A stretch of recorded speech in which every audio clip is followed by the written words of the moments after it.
All right, so all my parts are scattered out through the kitchen. Wife kind of mad. It is what it is. Should be okay. Um, Still got more to come, but this is the Jack Spanier molded for the Fuel Tech cluster. Went ahead and got some Deutsch connectors for the wiring and the crimper. Some wiring for the harness that we will be doing ourselves, and that is the unterminated. So we will be making pretty much our own harness from scratch. Some relays and the FT450. I've been out here for the last 20 minutes staring like this, trying to figure out a game plan. This B18B is sold, like I said before. I do got to pull my harness, intercooler. I got to pull all this out, relocate the power because I did have the battery in the trunk. But I will have to relocate the fuel filter. That's over there. And the fuel pressure regulator right there. So the game plan, probably not this year, but the next year. I think I want to try to hit 1,000 horsepower. Not with this build, but I do plan on getting a short block, either buying a short block or building a short block to probably about 900 to 1,000 is the plan. But I'm sitting here also debating how I want to run the Fuel Tech and what all I need to get rid of. Like I said, the car had a P28 with a Snake EMU board, and also I did have the gauge pods, so I'm trying to debate if it will work because I kind of want to keep the gauges just because they're there. I don't know. Tear down this K20 to even see if it's even good. I got a lot of work to do. Also, I gotta take this harness because I want to utilize the ignition coil,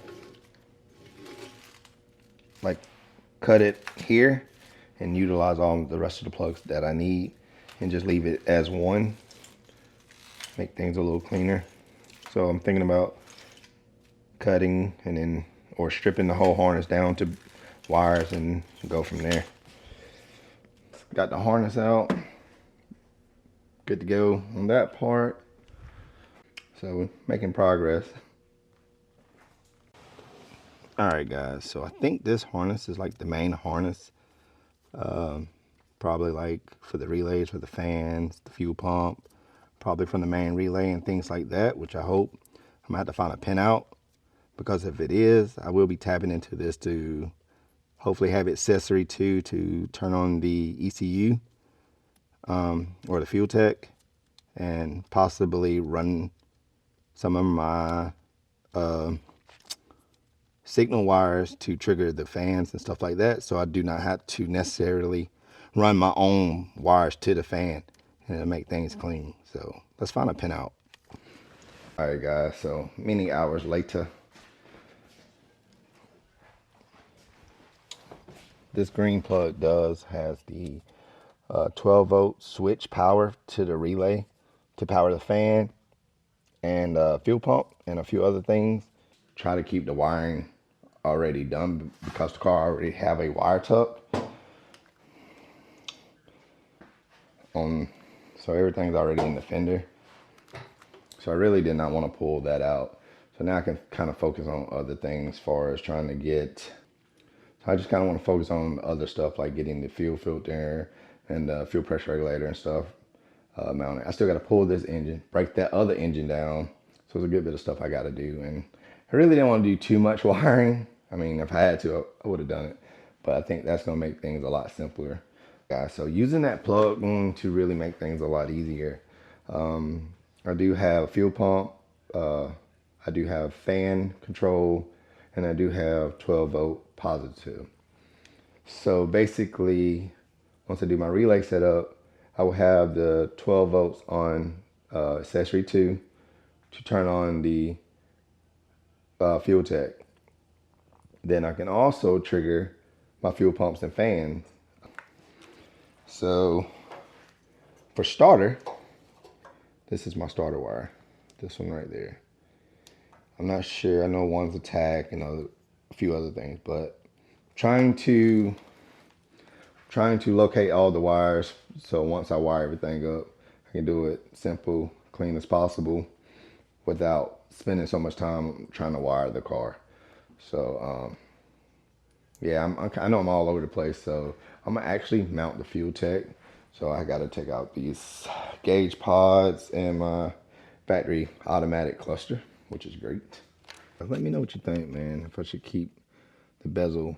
Oh, it might not work. If it worked, should I keep the bezel with the gauges and still run the gauges?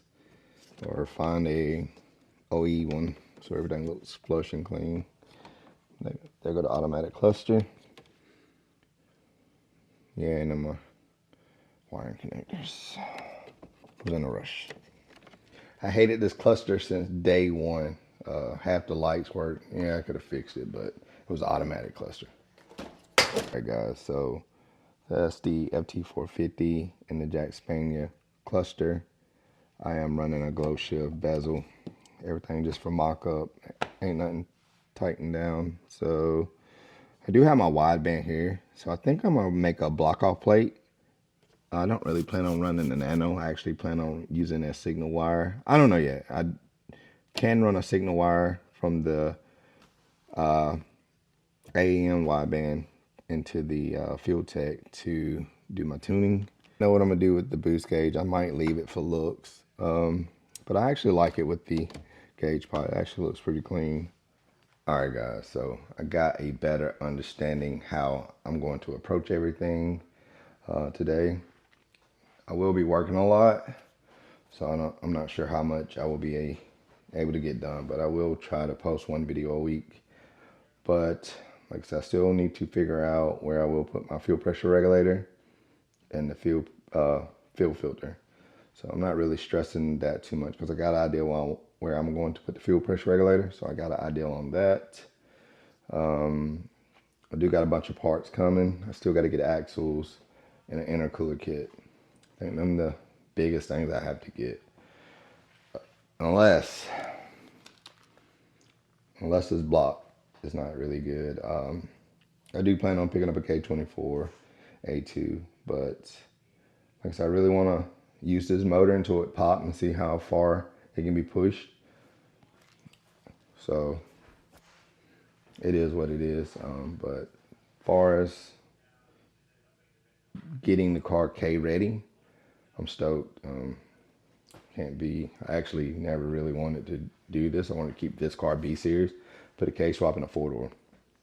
But yeah, hopefully my goal is to get in the 9s.